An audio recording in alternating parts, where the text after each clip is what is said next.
Hello there, Mr. K here, the mediocre painter, and I'm doing YouTube videos to get you into the wargaming hobby because I've made the mistakes, so you don't have to.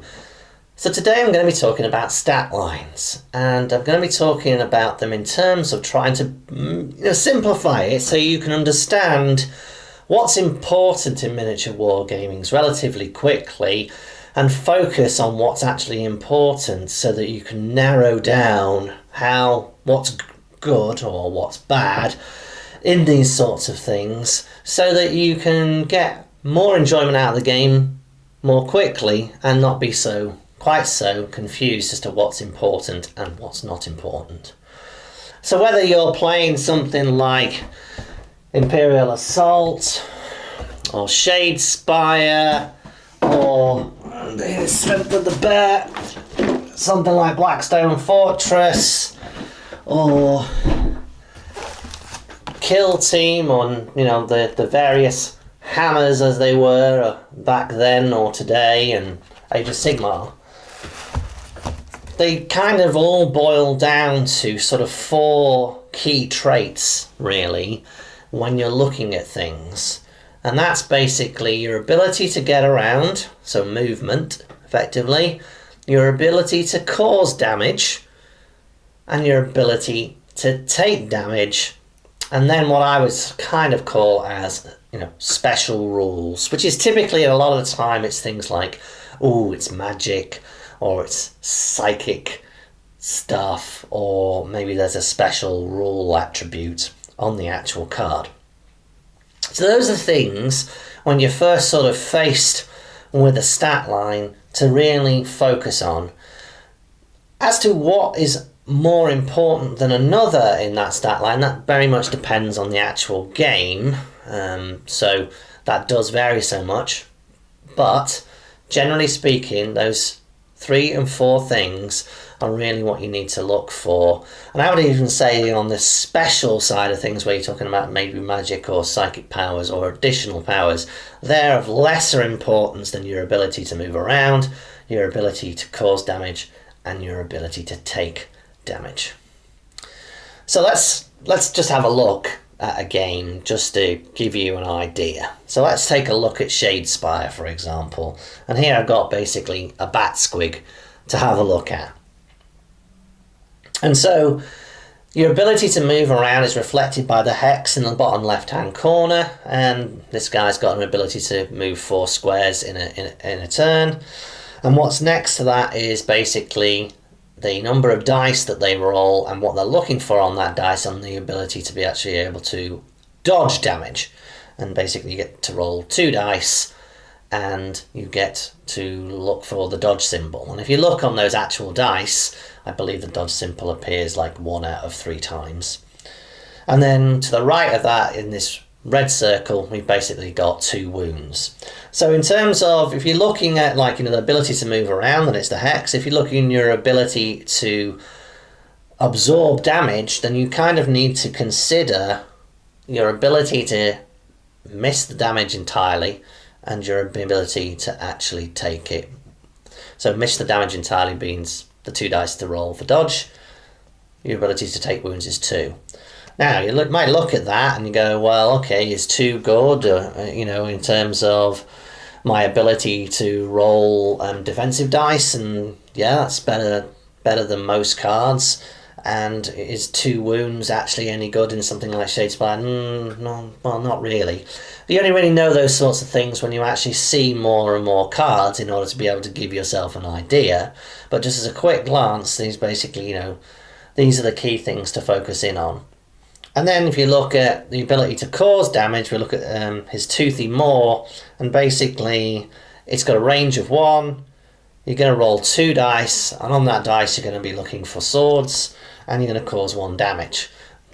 Which, that's no great shakes as things work out in the game, but you can see in Spire it's a relatively simple and broken down game, so it's really easy to pick those kinds of things out and actually see what's going on. This is the reason why it's quite a good gateway game, and it's got the core things about it. Now in this particular case, like in all Spire, miniatures, you basically, there's an Inspire roll as well, And basically, you know, you can be inspired and you get better. And when you get better, you can cause more damage, you can move around more, and defensively you get better as well. And in terms of his special moves, he basically treats lethal hexes as normal hexes, so he can fly over things. But there's also some downsides to him as well. So that's basically what you need to focus on whenever you're sort of approaching any kind of game, really, is look out for those kinds of attributes. So let's have a look at, say, Imperial Assault, for example. So, what's my ability to move around in Imperial Assault? So I'm going to be looking at my speed. You know, so that's what I'm going to be using to move around. What am I looking at to actually survive in Imperial Assault? Well, that's a combination of things. It's going to be a combination of your health, your endurance and your defense. So Imperial Assault at first glance can be a little tricky to actually work out in terms of what's better than another, because they use different coloured dice which have different success results on those different coloured dice. So you have to delve a little bit deeper ordinarily. But generally speaking, of course, more health is better than less health. More endurance means that you can recover more health in campaigns should you decide to rest, so more endurance is good. And generally speaking, when it comes to defense, the more defense dice you roll, the better off you are. Don't worry so much about the colours. So that's kind of the rule of thumb that you kind of want to sort of stick yourself to when you're looking at these things is, you know, more numbers or more dice in these things is generally better.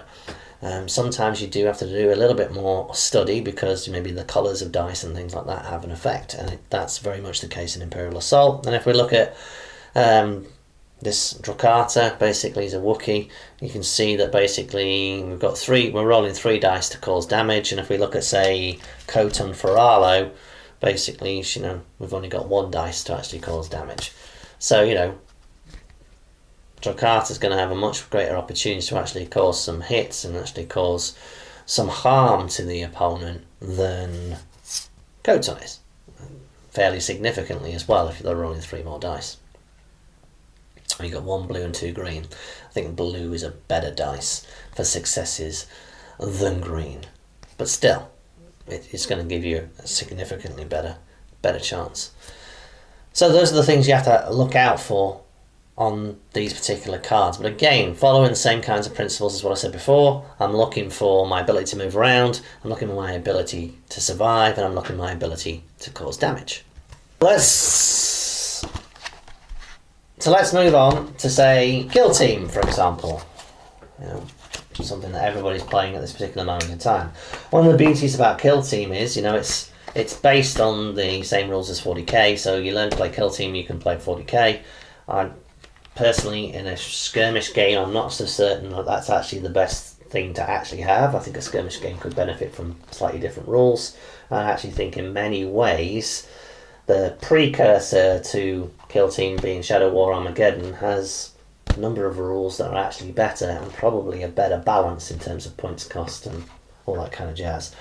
But anyway, so 40k is a much more complicated game than most. But again, let's focus on the important things. Because here we've got much more stats to look at. So let's focus on what our important things are. What is my ability to move around? So let's have a look at the old Death Watch here. What is my ability to move around? I get to move around 6 inches. Okay. Good. What's my ability to cause damage? Now, 40k is a more complicated game. So your ability to cause damage is going to be based on the things like the weapon that you're going to be carrying, your ability to hit, and your ability to wound with that weapon. So it's a trifle more complex, but let's just keep it simple. My ability to cause damage is really reflected by my ability to cause a hit, fundamentally.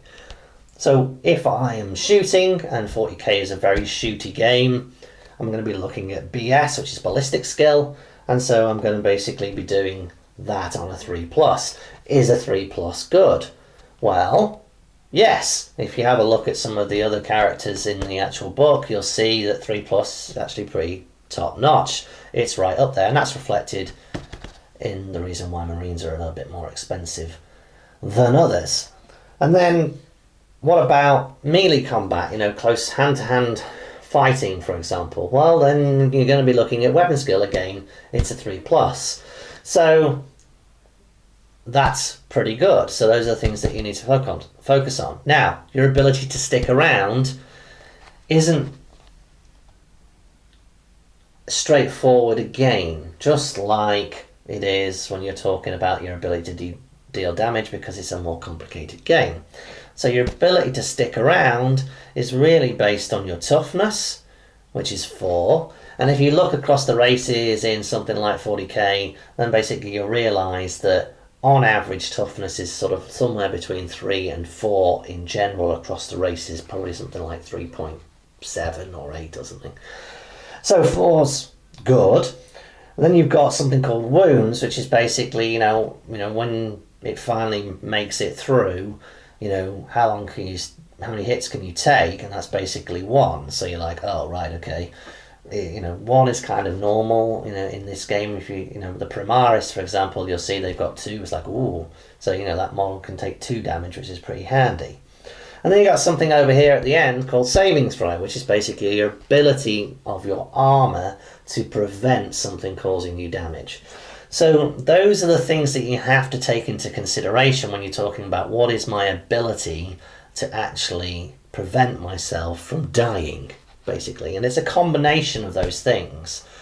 And generally speaking, the best way to look at it is to think of it as, how does the dice rolling work in terms of probably what's more important? So you're first going to roll on whether you're actually going to take a wound, which is going to be against your toughness. So that's probably of primary importance. You're then going to roll to find out whether your armor save comes in to stopping the wound from happening. And then you're actually going to lose the wound. So generally speaking, you don't often look at the wounds column, to be perfectly honest, because it's like, most of the models only have 1. So you're really focusing on, okay, well, what's my toughness and what's my saving throw?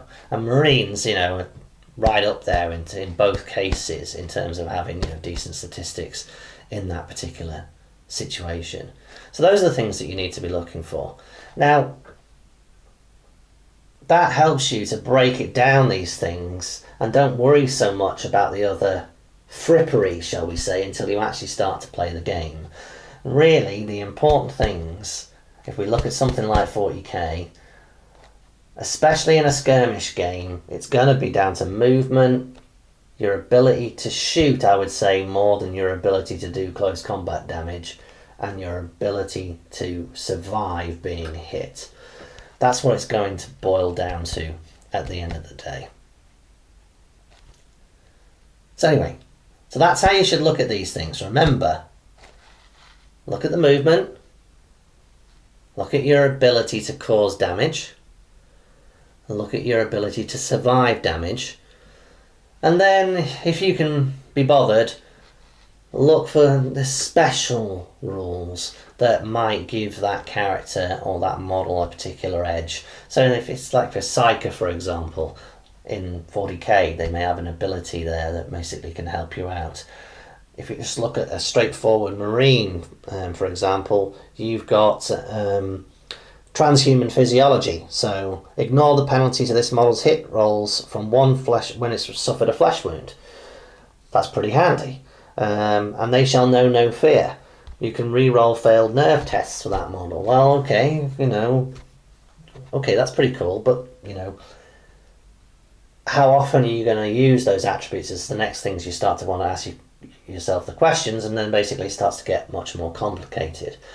So it makes it easier if you just break it down into the simple things, which is basically, in a skirmish game, movement's really important, always.